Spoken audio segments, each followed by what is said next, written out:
We are about to start off Week 6. It is Team Coast versus Cloud9. They are just completely demolishing Coast inside their base. We can finally say Cloud9 are actually back in form.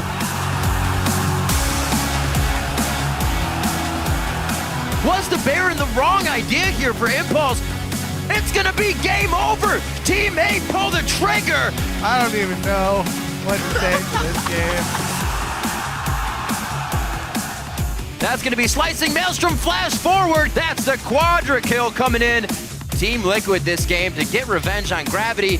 We don't shake hands. Brothers got a hug. The hook! Oh my god, it caught Altec. That is their third kill this fight. A 28-minute crushing of Winterfox.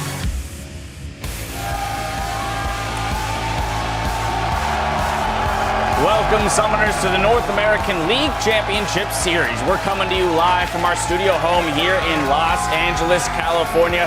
The fans are pumped up to see their favorite teams in action. Lots of energy in the building today. Here, Impaler and Sheep with some pep in their step.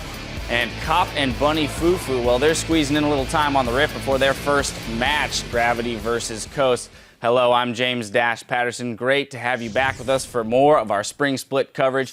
Here with me, though, I've got the resident league experts, Sam Kobe Hartman-Kensler, Aiden Zyrene Moon, and David Freak Turley Esquire. I like how when you say the experts, we don't include Jat. I think that's very accurate of you. Wow. Shots fired early in the day. Shots fired. Jat's not even here to defend himself. That was He's not even sick, but we need to bring back hashtag Save Jet. Yeah, Save Jet, please, immediately, right now. Wow, all right. Well, hey, taking a look at the state of the NA LCS, and right now our top three teams, we've got TSM, CLG, and Cloud9, and they look to be playing in a league all of their own, to be honest. Yeah, they definitely look a step above everybody else, and thank God we're having some international competition very shortly, because these teams look good, but it's how good are they really? Because in comparison, they look great, but right now, we have a lot of questions, and we're looking for some answers, like how good is TSM and how good are Cloud9? We're going to find out shortly, and both these teams, thankfully, are hitting their stride at this point as well. Yeah, and it's really fun looking at these top three in general because they all actually win in different ways. They have different key strengths. So CLG, that we're not going to see at IEM, they have the best early game. And it's not just because of the laning phase, but it's because they make these crazy plays. The after move flash hook, because he recalled at level 2 and showed up mid. The rotational play, the lane swap play. CLG are the best team in the first 25 minutes. TSM have probably the best playmakers. They've got Bjergsen, and that pretty much sums it up all on his own. He's going to win his lane solo. He's going to roam to other lanes. He's the only player who makes that much pressure by himself. Then you've got Cloud9, who have probably the best late game in the LCS right now, at least the NA LCS, where their lanes are sometimes a bit sloppy, sometimes they get behind, but their split push pressure is really good. They have a really strong, dedicated mid to late game sort of goal, and it seems to always work for them. Yeah, the top three in North America right now are very clear. We do have that fourth place X-Curse Team Liquid, though. They really want to break into that top three, but I actually think that they're a bit further down than the standings even indicate.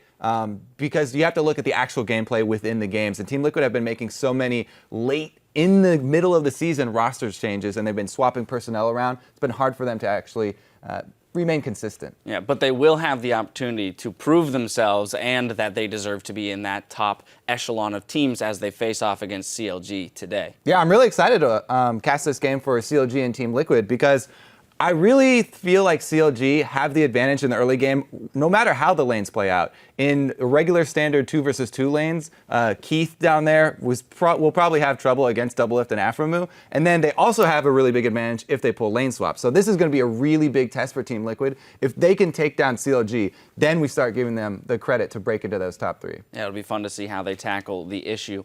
Yesterday, you guys were flooding Twitter with hashtag LCS Big Plays, and our first comes from Cloud9 versus Coast. At Solus Furry writes, the sneaky save on Lemon. Oh my God. Here's your number 3.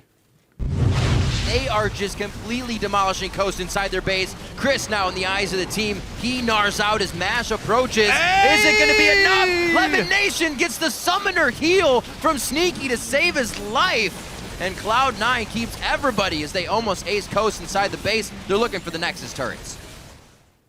Yep, just more further proof that AD carries are the best players in League of Legends, and everyone should always bow down to their LCS big plays. Wow, Freak, he's on a power trip today.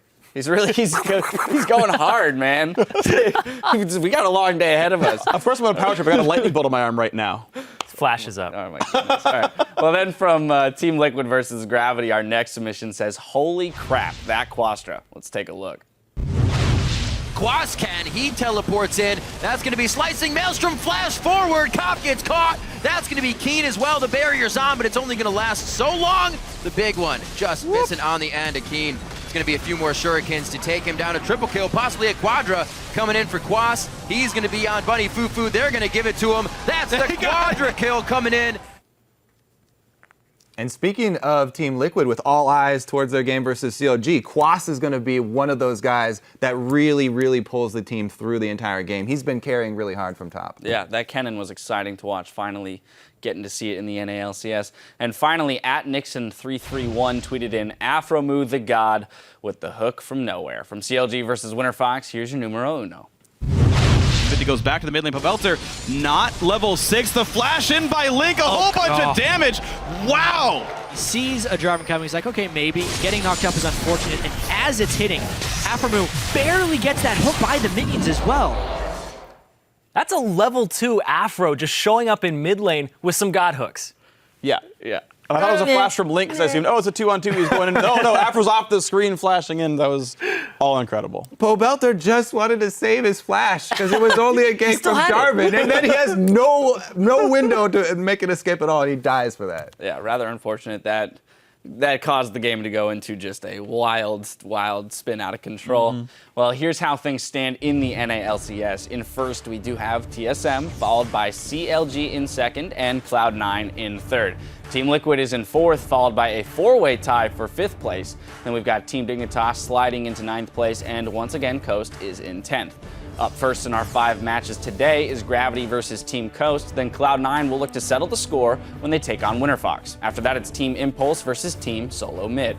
Now switching gears for just a minute, in League of Legends, you never forget the champion that was your first main. So we caught up with some of the pros to see who holds a special place in their hearts. The first champion that I made was Ryze because Ryze was just like a face roll smash keyboard champ. My first main was Zinzel. I ran Exhaust Ignite and I went mid. I'll be completely fed or completely useless. Shaco was my first main. It was the first champion that I felt like I could beat anyone with. And there was a period where, like, just by being so good at the champion, I legitimately thought to myself, even if it wasn't true at the time, that I was like the best jungler in the world. Well, I think my first main was Brand. I liked him a lot. I actually read Reginald's guide on it, and I practiced that a lot, and I learned a lot about the game that way. This is actually kind of funny, because actually I made Andy level 1. Oh my god. I think I had a couple of mains, but I would say my first one was probably Irelia top lane. I thought she was a really fun champion to play, especially because you got the resets every time you lasted a minion with Q, so I thought it was fun just jumping around and the enemy was always confused. Who was my first main? Sion, easy. I can't speak for everyone, but personally I like to win League of Legends, so just playing AP Sion pretty much, I got to like the equivalent of Challenger today. My first main was Katarina when I first played, because she could make all these plays and like pentakill everyone in a team fight. When I actually like really started playing the game, I played Kennen. I would like farm with max range Qs and like ghost flash into the team and just like kill everybody with Kennen, like cause his ultimate was so ridiculous back then. The karate Kennen skin, by the way, that's the good one. Oh, I played Ezreal first just because I was an AD carry player. He's got like a really cool kit. You bounce around a lot, lots of skill shots, and I guess it kind of looks like me in a way. So yeah, Ezreal. I feel like getting into the game, you need that one champ that you always want to play to like bring you into it. In the first season, I had about 450 games, and my win rate was 83%. So yeah, that was my first champion, my first love.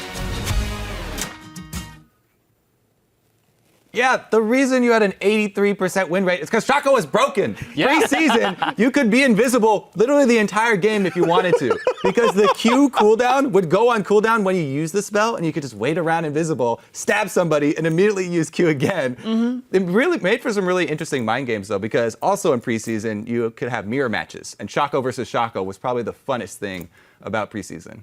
Well, what about you two guys? What were the first champions that you guys started with? So when I first started getting into the game, there were some tournaments that had already been played in like the beta. And so I looked at the post-game screenshots at like what AD carries the winning team is using, and I was like, oh, Tristana and Corki getting played a lot. I'm going to play a lot of Tristana and Corki. And yeah, I was a sheep. So you're a follower. Yeah. I've recanted those ways, though, and I proudly played Callista after everyone else. Avant-garde freak. Oh, Yes. man. I picked up Evelyn because I came from World of Warcraft and I was a big rogue player and paladin player. And then I was like, this has no diminishing return on the stun. I could be invisible for a minute. Was support Evelyn. And I'd roam middle and just stun people. And then I'd get enough gold to buy Sunfire capes. And I'd follow the jungler around and stand on top of him the entire time.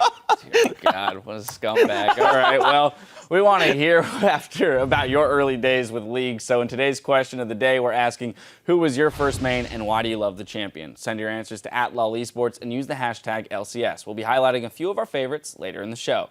But now, we're going to send it over to the guys at the caster desk to take us into game one. Thank you very much, Dash. Hello, everyone. I am Rivington Bisson III, along with my co-caster, Joshua Jat Leesman. And what was your first champion, Jat? My first champion was also AP Scion, but then a little bit of Udyr. So, do you feel bad about the AP Scion? No, it was so fun back in the day. For people who couldn't play the game, you literally just had 2 spells. And that's all you had to worry about. Well, I like to play some Kennen. I hope we get to see some more today. We are kicking the games off with Gravity versus Team Coast to start this one. For Gravity, they've been holding in the middle of the standings for the bulk of the split and are still trying to separate themselves from the pack.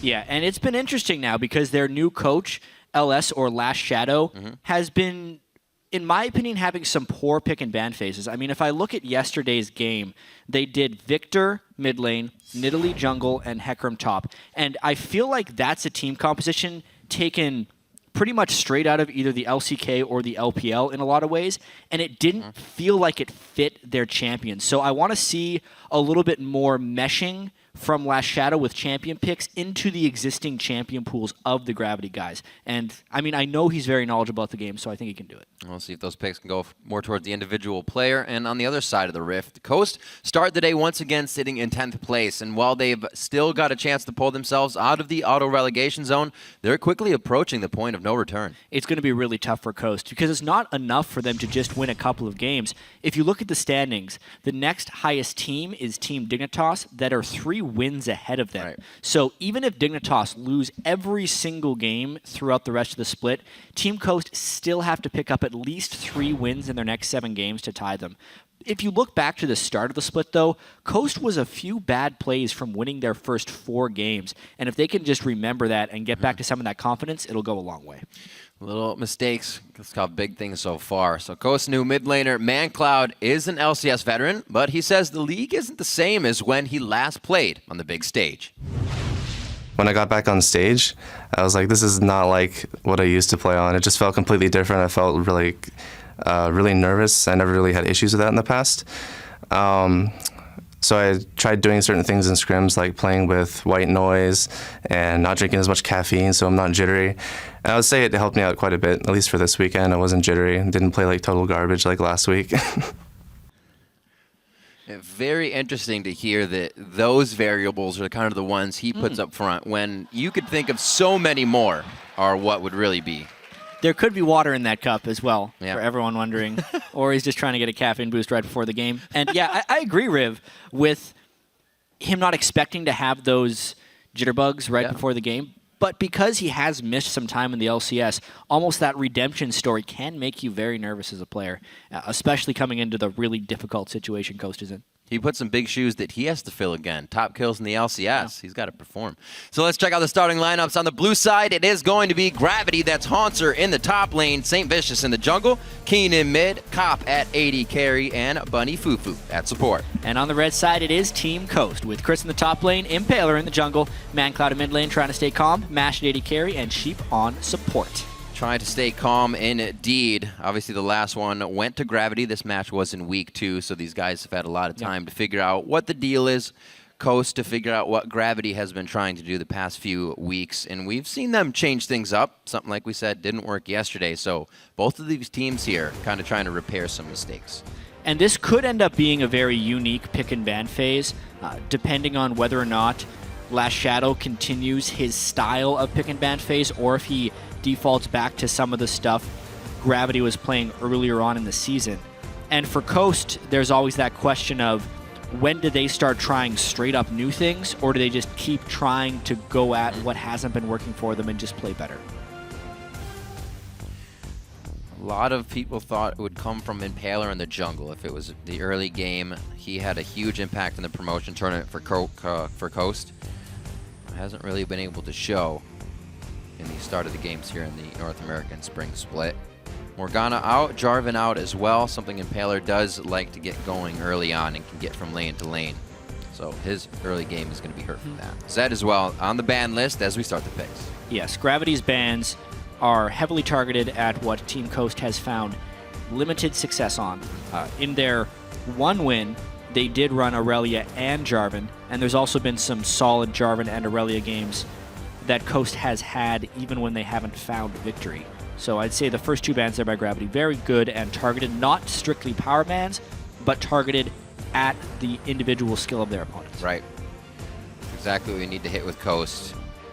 We know Chris in the laning phase is one of the stronger players. Look to him to kind of carry the team out of that as the time is as of right now. So if Coast can't get to the fight phase without having a good laning phase, it's going to be tough. These picks need to be high priority for them. And 2 good ones actually that we've been seeing quite a bit on the ban list. Rumble goes to Chris, so he may be good off in the lane. And Corki could go to ManCloud or Mash. We've seen it going back and forth. Yeah, Corki, another just generically strong AD carry pick. It's also something that Cop has excelled a lot on in the past. However, even if they might not pick it right now, I think Gravity will pick Sivir into the Corki. You can spell shield the Phosphorus Bomb. It also works very well with Rek'Sai and more of an initiation composition that Gravity will probably end up putting together here. Sivir and Maokai also working well together. I don't think they don't need to pick it here, though. We may end up seeing a support pick, which will be that FLICKR.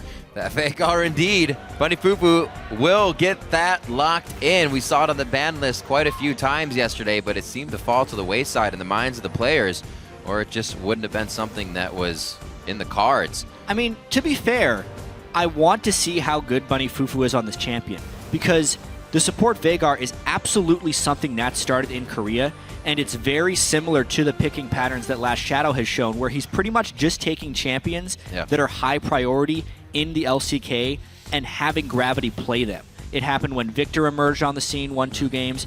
Hecarim top lane's another example of that. And FLICKR support is almost permanently banned on this patch in Korea. Yeah. I want to see how well Bunny Fufu manages that stun, because it's not something that comes easy. Nope. Knowing the exact range of that. There's still his Thresh to be picked there as well. There's still champions that could fall into that. Yeah. I was going to say the Rengar hasn't come out that recently for Impaler, but he is going to put it into this game. He will try to make an impact, get himself farmed up, and start those ganks as soon as possible once he gets his ultimate. We have some initiation power as well from Sheep at all points in the game once Flash is up for Tibbers.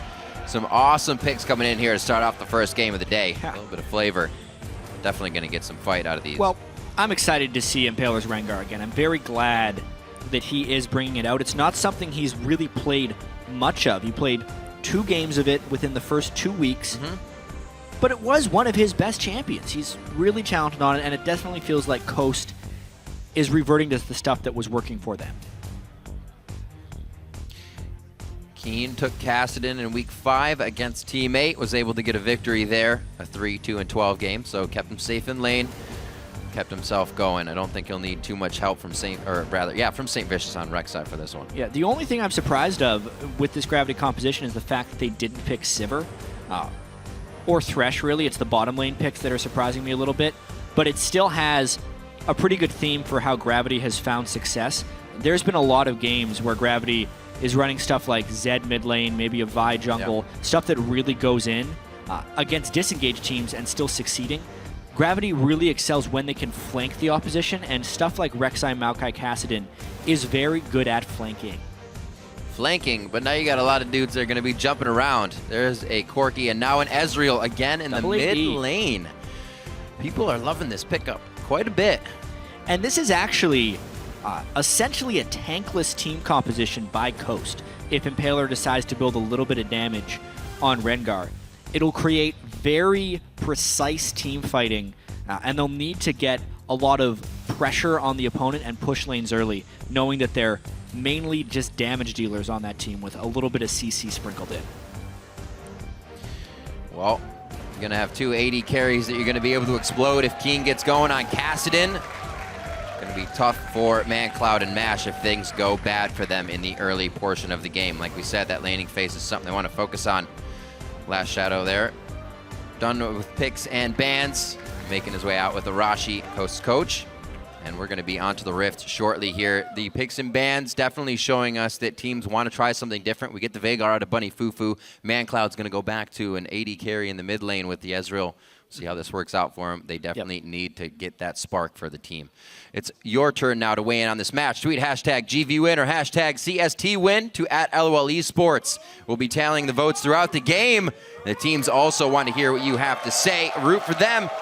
We're going to be into the Rift in just a second. ManCloud hopefully shaking off those jitters here as he approaches another game with Coast versus Gravity. Yeah, mid lane Ezreal against Kassadin can be a pretty favorable matchup for Ezreal early on. A lot of shoving potential that they have here. Whether or not Coast can take advantage of somewhat low wave clear by Gravity would be a potential edge that Coast wants to take in this game. Let's pay very close attention to see if we end up getting lane swaps as well. But Coast is going to want to be shoving these lanes and applying a lot of pressure early. Now, picking up Rek'Sai, is that something that kind of may synergize with these low wave clear comps since you can ult out, get back into a turret saving position, get that defense up? So Rek'Sai is actually very interesting in that context because he needs to be able to clear the minion wave before the siege begins. It's one of those things that if you fall behind as Rek'Sai, he is awful in these wave clear scenarios, but if you can stay one step ahead of the opponent, you can prevent numerous sieges. As long as Gravity has Cop where the main siege is, and then Rek'Sai can just dance around clearing other minion waves, assuming Gravity is willing to give that level of farm to their jungle as well, which is a completely other can of worms. But I think it can be done. It's just very dependent on whether or not Gravity has a lead. You may see Cop building up the static shiv for that reason as well. A little more wave clear for the team. And it's just going to be the early wards mirrored deep on both sides. You see where the lane swap goes here. Stun up for St. Vicious for help with Krugs. And it looks like they may actually see him here. He peeks out just enough. If you peek out, you can definitely get spotted. If you stay inside the Krugs, they will not see you. I'm very surprised Saint was up there because they had the wards anyway to be able to hide. And now he's opening himself up to some harassment. That was just a very poor play by St. Vicious. Yeah, he lost half of his health. Was not able to get that. Great presence of mind by Sheep to walk down there. This definitely gives a bit of an early lead to Coast. Things like that timed on the minion wave in your lane as well on the bottom side. He could have seen that he would have been spotted out there. Because it's the minion wave that saw him. It's not even a champion. Right. If he stayed in a brush or stayed inside the Krugs where the minion waves can't see that far, Gravity could have pulled off a full counter jungle. They could have done Krugs with the Rek'Sai. They could have done Raptors with the Maokai. And they could have double-teamed the red buff and done an incredibly fast side clear. But now they're opening themselves up to continuing harassment. Sheep is playing this beautifully. Sheep's on the full roam. He is not afraid whatsoever. He's making sure, as long as he has vision of the other lanes, nobody is posing a threat to him to continuously walk in. Maybe wasting a little bit of time and keep grabbing an experience. But remember, Impaler's doing now solo jungle to himself as these guys are sharing the experience throughout. Still means that they could make an impact together if they go to gank bottom lane. We can see Chris going down. But we'll see if Impaler can actually make something out of this as well. He's heading towards the top side to finish his jungle. Yeah, the jungle that had to be bailed out on by Gravity. It was a little bit, like, on top of the mistake that St. Vicious made, it was a very peculiar start by the junglers themselves. Impaler not doing parallel jungling with his duo lane, which is something we often see in lane swap scenarios because he can offer protection. If Sheep hadn't have found St. Vicious by checking the Krugs there, Impaler would have been heavily counter jungled just based on the jungle path he chose to do. He gets away with it though because of Sheep. Yep. As long as they could make an advantage out of this, it could be what Coast needs to start and run with this game. We know that with a little advantage, they kind of keep the game consistent. So it has to be something they work on, a big advantage that comes through. 55-45 on the vote. Yeah. And it is constantly changing as Coast is winning back a few of those percentages. Very high Twitter vote there for Coast. There was also a Reddit thread trying to get a little bit of Coast support going today. Coast love. Both in the pregame thread as well as in the Twitter sphere. And it's working a little bit. Still not quite over 50, but they're close. And honestly, with that opening, Coast does have a very slight lead. They're losing it pretty quickly, though. Yeah. Not too many moves can be made for that pre-6 for Rengar. Impaler, however, not afraid to try. And it looks like he may hover towards the bottom lane. They may, however, find a bit of St. Vicious and Haunter invading the jungle over to Gromp here. Sheep. Do they have eyes on this? They do. Yes, they do. Absolutely. Jumping in. That's going to be the stun from Sheep. He actually flashes in, gets the Ignite on. It's ticking down on Saint, but I don't think it's going to be enough for the kill. There's the Flame Spitter. One more hit. St. Vicious gets out by the skin of his teeth. What a perfect Event Horizon stun there by Bunny Fufu's Veigar. Ooh, avoiding disaster. St. Vicious is already under leveled. He burned his flash as well. If that would have ended up being a kill, it would have just catapulted Impaler ahead of him. But now it just ends up being a trade of flashes and Impaler going back to jungling. Whew, close one. Sheep, Flash, Ignite down for that bottom lane. They're getting pushed in now by Cop and Bunny Fufu, feeling pretty good about that. We'll see how this pans out. I don't know if Dragon's going to be in the near future. That big back and forth probably slowed things down for the junglers here. See, St. Vicious back down to the bottom side. He is 10 CS actually behind Impaler right now, so they were definitely looking to keep that going with Haunter and get this back into the game for themselves. The early presence from Rek'Sai is definitely diminished, though. That's always a bonus. Now Sheep needs to do as well as Impaler. Honestly, I think Impaler just needs to farm mostly until 6 and then start impacting the game with those Rengar ganks. His lanes are holding for the most part, but he's really trying to make that pre-level 6 impact here. He's getting antsy. Doesn't have the flash down on Haunter. Not sure Just saying what hi. that was doing. Just saying hi. They actually used out his 5th charge, didn't he? Not that it matters. No, I think he was sitting on 2 ferocities, so All right. he built one up on the minion wave. So back to Krugs for him. This now lets St. Vicious know that Impaler is on the top side, so he's going to roam up here safely knowing there may be a counter for Haunter. And the pink wards we're starting to see come out now from Coast. Already laid down in the Pixel Brush just under Baron, keeping that mid lane safe as well as any rotations into the side of Impaler's jungle. He wants to keep that all to himself. Ever since that little do-si-do at Gromp, Cop and Bunny Fufu have been nicely pushing this lane up and keeping pressure on the turret, looking to take that down quick. Yep, we're going to have to see the continued effect of Bunny Fufu's Veigar here in the North American LCS. Well, of course, we have seen Lemon Nation play it. Yeah. And then draw bans with it as well. That stun, though, it does take practice. You'll see a lot of Veigars, everybody gets caught inside the circle, but to get the ring around him instantly, especially when they're moving. And even then, just to position yourself in between the stuns. He's just a super tiny, squishy little Yordle. Yep. With just that one spell really to protect him. Well, it was all he needed for the time being. Saves first blood. The gold is exactly even as it ticks along. Just 8 minutes into the game. Keen's going to grab over blue. Bunny getting the hardcore roam on now. Looks like he should be able to clear this pink ward if it's still there. He will find it. And it looks like Gravity is feeling comfortable enough to start moving their vision up. Definitely telling of how they feel the game is going. Maybe all the way to the top lane here. Yeah, well, they're lane swapping up with the Dragon still alive at 8 minutes and 30 seconds. And this is actually a play I generally agree with. I see more and more teams trading turrets for Dragon pressure early on in the game.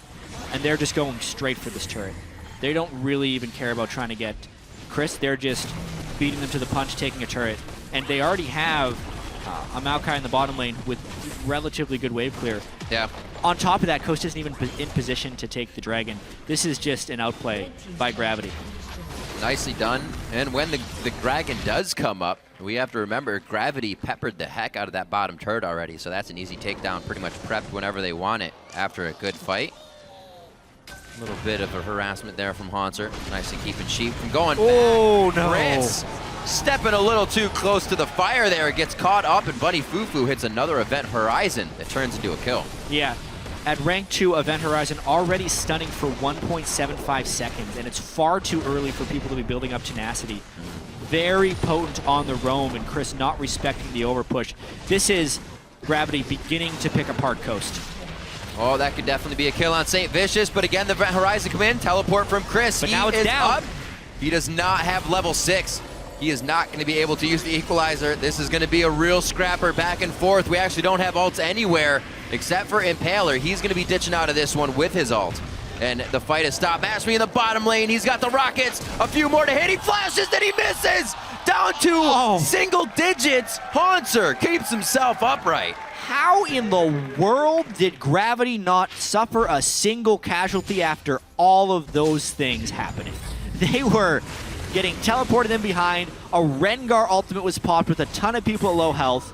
And then Haunter cancels his TP out because Mash was going to straight up kill him. But by the skin of their teeth, they managed to get away, maybe not even losing this bottom tier turret. So all the benefit of the 2 turret kills and none of the consequences of the overextending. No consequences at all. They get back to their jungle, start grabbing up all of their resources that I believe they've denied through their last jungle endeavor. And here onto Mashme, very low mana, isn't going to be able to Valkyrie. I like the choice of staying inside. He may give himself enough time to still get out.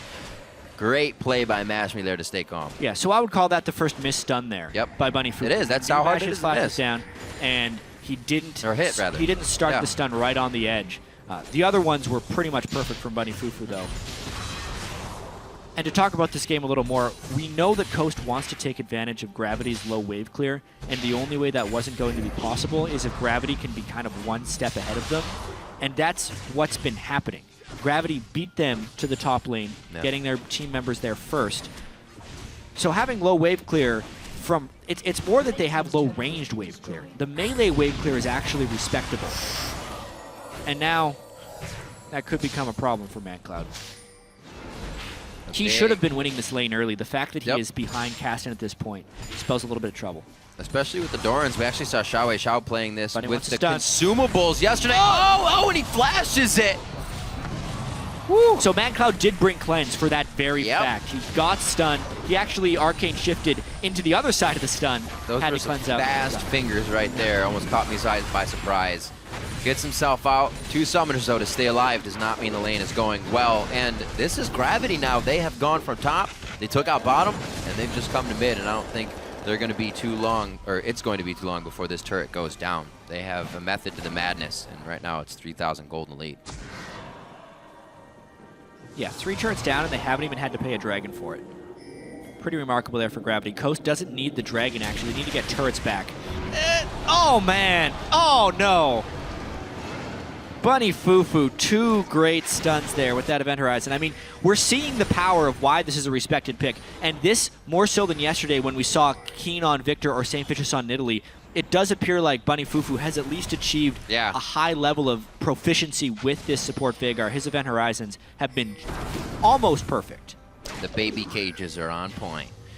Locking down whatever they need. Oh, man, Cloud not looking like he wants to take that fight, but Keen also knows chasing wouldn't be that great. Gravity actually has the vision. If Keen did want to chase, they could get there in time. Mashme, a little bit of a bait that Gravity doesn't want to take, but also could have taken a lot of free damage there. Very, very risky things here that Coast is doing as their jungle's being taken. They're not able to really react to it. Gravity pressuring the advantage well, though. They really are.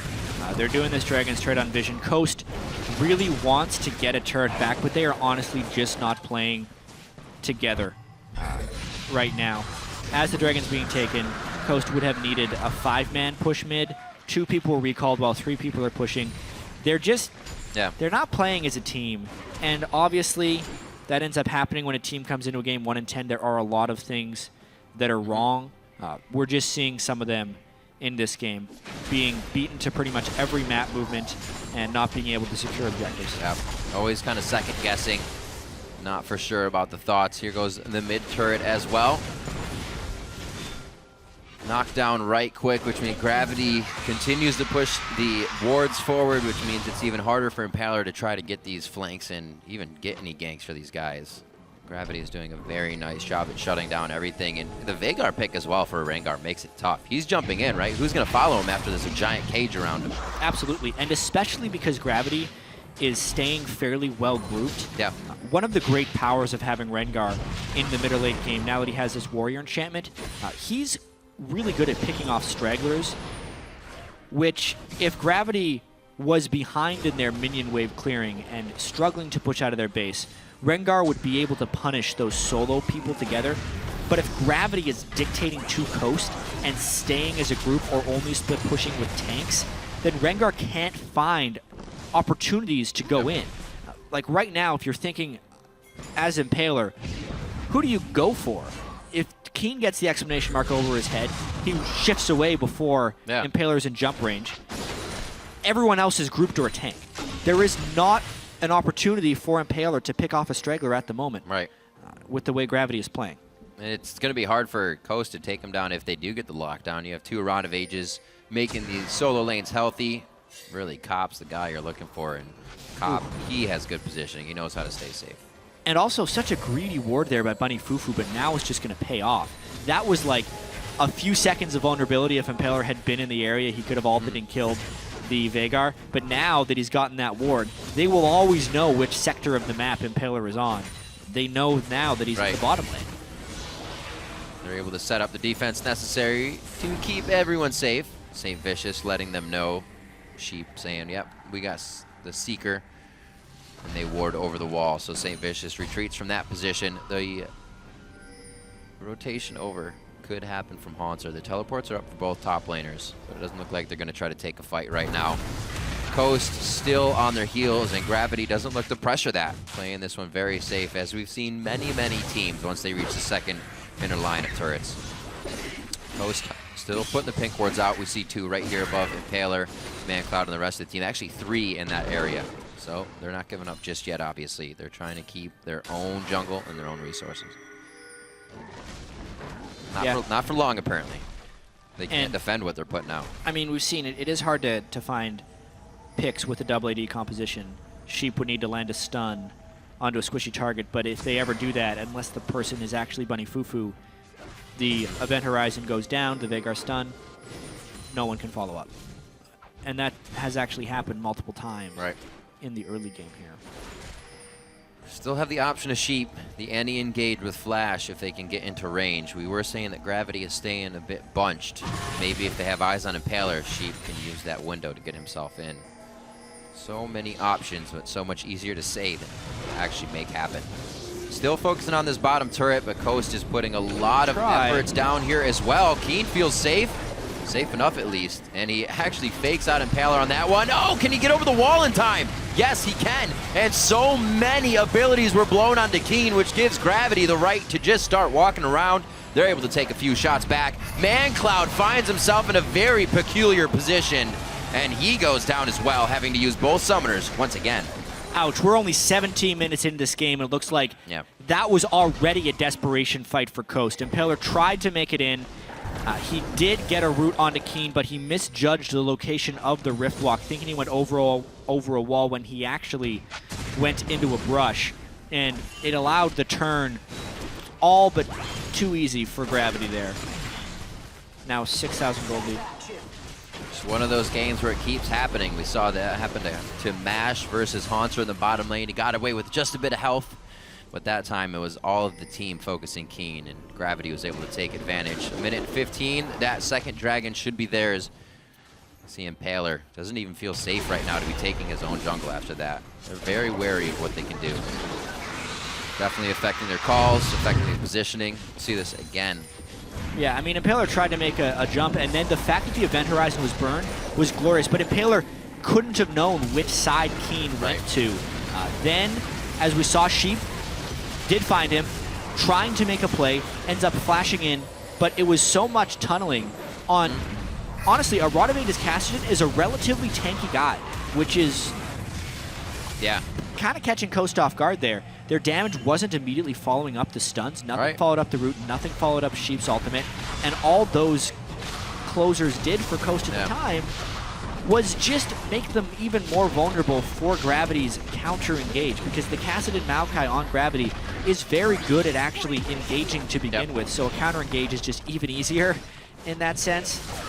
Finally, Coast gets their first turret of the game, but it's probably too little too late. Yeah, too little, too late. We also saw the Rumble Equalizer almost not be effective in there. It's really hard for Chris to hit it on this team. They're either rifting, tunneling away, dashing away, and everybody's off that damage immediately. They have to find the group fight. It's not going to be at this Dragon. Dragon number 2 going over to Gravity. 4-0, 6,000 gold in the lead, and the second Dragon in this game. Going for the perfect. Besides that turret, of course. Let's call it a no-hitter. Yeah. It's not quite a perfect game. Deathless match. There you go. Which is always tricky with the crazy power of those inhibitor turrets. I wonder if Gravity would find a way to get this game done with no deaths. It's going to have to be a big fight before they approach that turret. But they've been finding all of the ones that they need. So something we saw yesterday in the NA LCS was shorter games and teams being able to finish a little bit better. Something that definitely wasn't happening in the first few weeks of the LCS. What a lot of teams have been adjusting to in these new season changes, outside of all the early game stuff and Dragon not giving as much gold, is just the sheer power of those inhibitor turrets, and even the second tier turrets that have the shield. Until you have a lot of gold and resources built up, since Dragon no longer gives you that gold, but instead just a passive buff, you have to be much more creative, and it is much more difficult to take down the shield turrets, and even more so, the inhibitor turrets. Like, winning a game in sub 30 minutes is really difficult by a lot of these teams. We've even seen some of these one-sided games go 35 and 37 minutes long. But yesterday in particular, we saw a lot of 30-minute games, which was a distinct improvement in North American teams' ability to actually close out these games in a quick and decisive manner.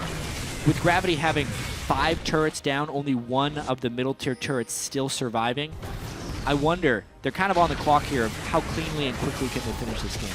Well, we've seen teams' movements be more concise. They don't just kind of walk out to the mid lane and then spread out. Gravity, in this game even, we've seen them straight to the top lane. They went first turret, killed Chris again, took second turret, bottom, and then so forth. They just do it again here to mid. They went towards the top side of the map, grabbed the camps, and grabbed mid lane. They always have something on the agenda, and they're not waiting about. No pussyfooting around. Looks like Aranduin's going to be coming out here for St. Vicious. They're a little bit overextended here. This could be it. Oh, they don't get the stun. This is the kind of fight Coast wants to find, but it's going to be Gravity coming in from the side. They're actually able to zero out St. Vicious as the team could not funnel in as fast. They do lose Sheik, though. Yeah, well, Gravity engaged there without the Veigar stun landing, but if you flash stunning, which is basically like a flash ult, now a potential counter engage. Gotta land that equalizer, though, Chris. Got it. The team was already ahead. The event horizon as well, something you have to think about. The team cannot follow up on, and Keen goes back in for a little more damage onto ManCloud. Bunny Fufu wants it again with the cooldown coming up, and Haunter and Keen coming in from the side once again. Chris goes down. The fight going long goes in favor of Gravity. Yep, Coast definitely overstayed their welcome. Teleport in from the backside. I loved the idea of Coast re-engaging that one after Gravity had burned so much for a one-for-one trade. But the spells just didn't land in the right order. Gravity now going aggressively for Baron. Impaler does have flash up. They're going to try and make that not a potential steal. Keen will be on the hunt for Rengar, I believe. She bet a smile on his face. You got to try, right? Valiant attempt. It's pretty far gone in the game. They're doing what they can to scratch back here, grab the first rung of the ladder if possible. But looks like Gravity's just pulling the ladder up every time they reach for it. Pulling it up a little bit more. Cannot get it. So Baron going over, and we'll see this fight one more time. Yeah, this was the re-engage attempt by Coast, and looking at that, it's just a poorly placed equalizer that makes that fight not a possibility. Gravity was going to fall back towards their turret, so you have to cut that path off with the equalizer, and also land it on the target that Impaler actually roots. Because they extended there, and the teleport came in, the counter engage was very easy since nobody was low. the squishes could just easily combo back onto what Hanser had reinitiated. And as scary as it looked, Keen didn't even have to use Zanya's in that fight, so we just see how far ahead these guys are. Talisman of Ascension now for Bunny Fufu, so he can get in range for those Event Horizons. Much easier. Keen fearlessly taking a stroll through the side of Coast Jungle with a minute and 30 left on Dragon. Looks like he's just trying to get any picks to make that easier for the team. I guess these are the situations as well. You put yourself in that spot, the next turrets are going to be easier to take. That's where we see the lulls of the team is most approach it, and they just sit there and battle back and forth. Take the poke. Gravity's done a nice job at getting some of the flanks in. Here, we'll see the frontal approach. See how it works. Yep, Baron buffed up. I wonder if they'll try and get 2 waves going or if they'll just brute force through with this one. The Veigar stun can come out to zone people off the turret. They have 1 cannon with them right now that I don't think will die before the next wave gets there. It'll kind of make the next wave a little bit harder to clear on top of that. Coast trying their hardest to get that cannon minion down. Oh, they did it, but they got it. It cost them. It cost them a lot of room. They're able to get in. Only a little bit more damage on the turret, but keep your eyes on the outside lanes as well on that mini-map. So far pushed in here. Gravity, if they decide to back off, can start splitting things up. Oh, right into the fight. Sheep tries to flash. He uses everything, but he goes down, and Hanser makes it out with barely a scratch. But I think that stops the push nonetheless. You can see because Bunny Fufu and Saint were dropped so low. Wide left. A little bit. He tried. Now Saint's back. They might just try and keep this push going with 3. Now they're going to fall away. Could get a 3rd dragon. A little bit of a dance from Chris. Yeah. Holding his ground.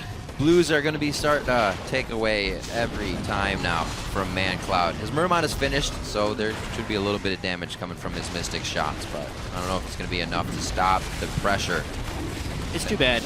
You need the Trinity Force and the Merman to spike together to get that real power on Ezreal, but he's hitting that so late in the game.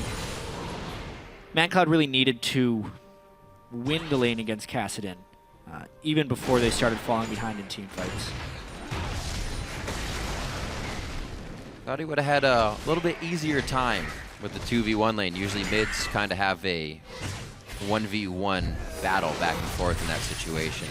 And the AD carry, usually you think kind of pokes out the AP carry, but not this time. Held his own in mid lane. Keen did very well on Kassadin, the 2nd play of the spring split.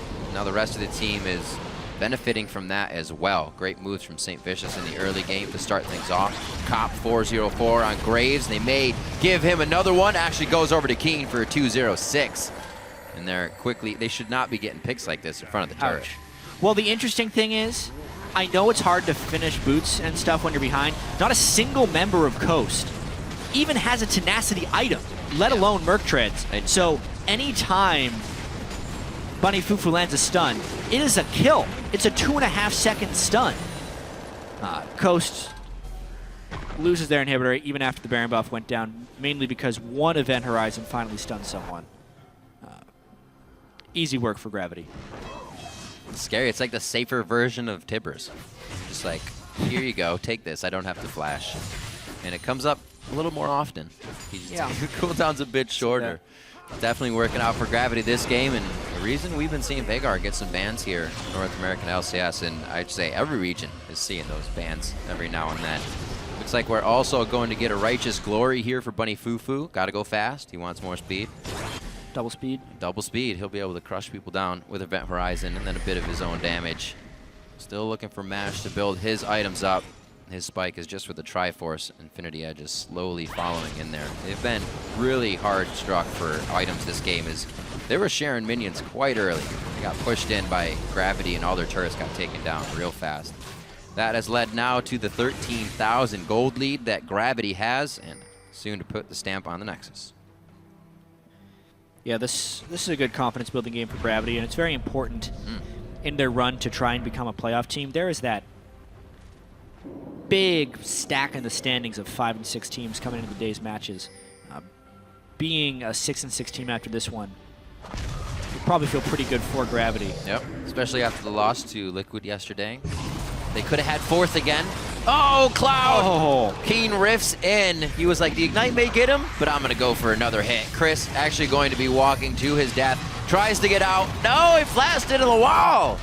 We've all done it. We've all been there. A double kill coming in for Keen, and Cop and Bunny Foop are already on the other side of the map, wreaking havoc towards the top side. St. Vicious will gather for the party. They're gonna start on the next inhibitor turret. I gotta say, that's an incredibly early death cap for Cassidy. And you are seeing 3 item, 30 minutes? Yeah. Item, 10 minutes. 13,000 gold. Yeah, they pretty much have all the power now, especially with ManCloud and Chris down. No equalizer to cut anybody off. They take full control of these outer turrets. The bottom wave pushed out a little too far, so they may not be able to get there just yet, but Baron has 35 seconds. Probably make sure they get that so Coast doesn't try to do anything sneaky. Yep, Baron number 2 will be easy for them to secure. They can even recall, make sure they buy up all the goodies. Some extra elixirs wouldn't be a bad idea. With 2 inhibitors down, they may not even need the Baron, but because it's coming up so soon. Why not? Get the bag of chips. You always take the combo. Yeah. It's true. A little extra gold from the pink ward. And Gravity, like you said, moving to 6-6 on this one. A very solid team coming into the split. They've been able to do a lot of big things, and it's not just when one person plays well. The whole team can come together and play well, but they do also have people that can carry, which means it's a team that can definitely make it through the playoffs. Yeah, and they're coming off of 2 straight losses as well. They lost to Impulse in week 5 and Team Liquid yesterday. So trying to get right back to that 500 record. As a team that entered as well through the expansion tournament, it is the best performance. It will be the best record of teams that are new to the LCS. Yeah. Of course, Team 8 also performing relatively well right on their heels. It's just Coast here, the last team to qualify for the LCS, also the last place team in the LCS this split, that hasn't quite fit in with the rest of the LCS teams.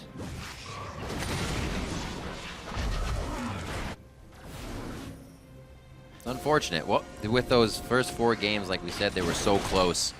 But I think it's led to the second guessing, what we see in teams when things don't work out and you're just not sure. And everybody's not sure, then you take fights that never work. And it kind of just starts to compound on itself. I mean, Coast had to start taking desperation fights 16 to 17 minutes into the game. And when those don't work, you're just put in a really rough situation. Gravity's been playing this one very slow and steady. And we even thought we're only 31 minutes in. Oh, that was a couple of spells. That was a couple spells. And we even thought that Coast would have the advantage with St. Vicious being caught out early this game and Sheep with a little bit of that early roam. But Gravity was able to assess, recalibrate, and figure out what to do and really take control of this one. Mash Me taking just as much damage as ManCloud. You see what that risk is with the double 80 composition. The 80 carries always stay squished. Sheep goes in for a hit. Bunny Fufu goes down. Impaler, he's going to be shredded as well. And Haunter just gets out alive. The skin of his teeth once again. He may not have any more skin on his teeth. It's going to be Gravity taking down the Nexus turrets. The Nexus as well is going to fall down in just over 30 minutes as they try to pad a few more kills onto the Nexus. Cop getting that focus down. 61K to 41K, a 20,000 gold lead as Saint dives deep for that one. It's going to be Gravity taking down Coast.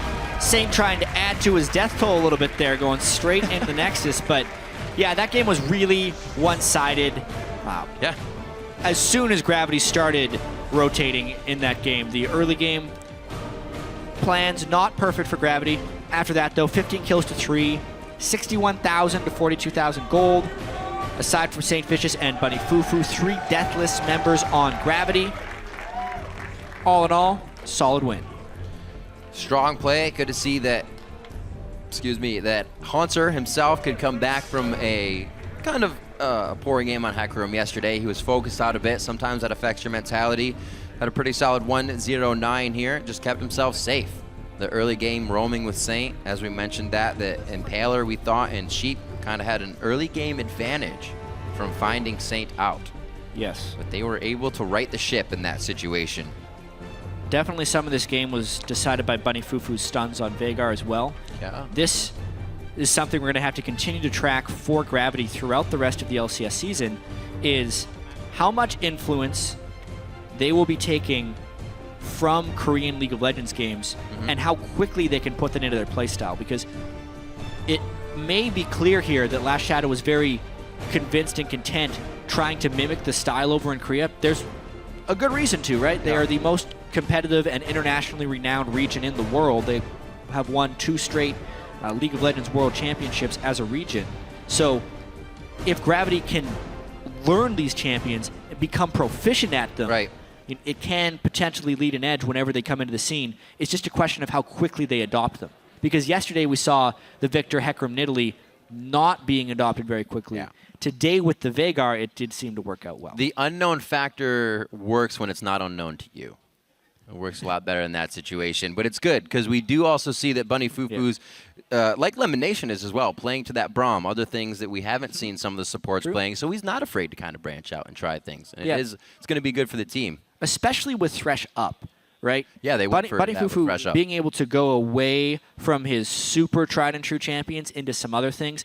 Diversifying is very important as well when they start getting into more and more competitive games where people are much more likely to just look at a guy, realize the drop off between champion 1 and 2, and ban in that way. Because if Bunny Fufu can bring champions up near his level of Thresh and threat, maybe he can play Thresh in big games. Maybe indeed. Right now we're going to send it over to Dash and Kobe to break down Gravity's win.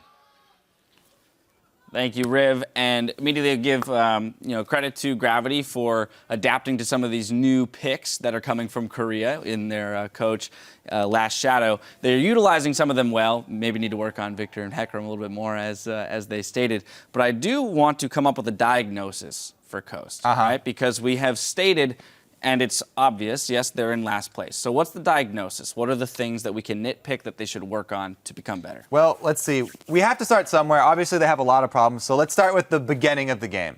First things first. Let's pull up this replay here.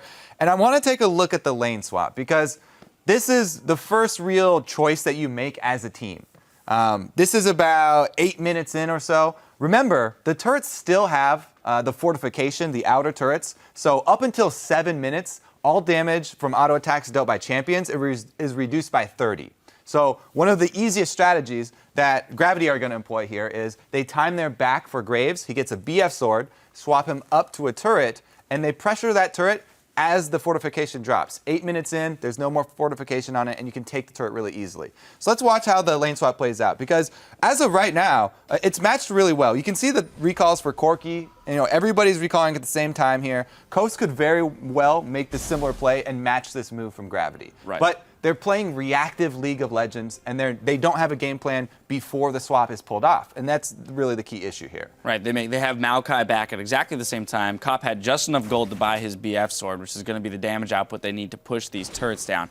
And here's what you're talking about. In terms of reactive League of Legends, they even see Kopp build the minion wave while Veigar's clearing a pink ward. So it was very obvious that the entire team was moving up for that objective. Yeah, it seems like the members of Coast are kind of going according to their own individual game plan here, and they're not really worried about fortification dropping, not worried about this Graves with BF sword, because Impaler's trying his best to farm to level 6. He just gets it on Rengar, but they give up a full objective for this by not allocating their jungler to one of these objectives in the mid game. They could have answered down bottom, and tried to shove and trade turrets like that, or get people in place to try and defend that turret. And then here, it's not even a team-based error. This is just the individual errors that have plagued Coast. Yeah, unfortunate misplay there, not taking into account that event horizon, which then nets them a second turret. And on the back end of this, as you stated, Coast is not taking another objective. Impaler was still farming the jungle until now he comes top, but he can't defend this turret. Yeah, this is all just, the reactive League of Legends really snowballs against you, because you're trying to catch up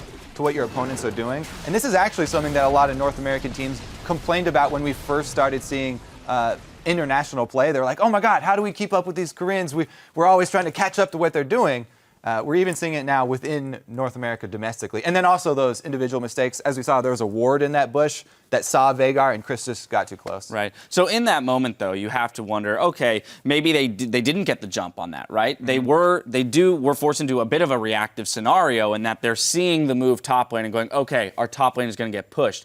What could have happened then, Impaler off of his recall, just run bottom. and push that turret. Go 3 strong against the Maokai, who was also only level 5 at the time, right? And at least trade 1 turret. You have to be really careful with the early pathing across the map with all of your champions, especially in lane swap situations where your champions that you only have 5 champions to allocate, and you have to do it wisely, or else you're going to get behind this early global gold lead that will snowball out of control. Well, we can see how detrimental it is for a team to play reactively, and then also how beneficial it is for Gravity and teams to have the foresight to move their champions around the map correctly. So credit to them for that. Well, keep it tuned right here to see if Winter Fox can make it 2-0 against Cloud9 this year, or if Cloud9 will settle the score. The NA LCS returns after this.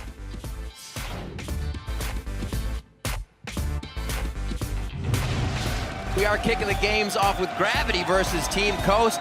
No, can he get over the wall in time? Yes, he can. And so many abilities were blown onto Keen. Oh, this is the kind of fight Coast wants to find, but it's going to be Gravity coming in from the side. Sheep goes in for a hit. Bunny Fufu goes down. Impaler, he's going to be shredded as well. And Hanser just gets out alive, the skin of his teeth.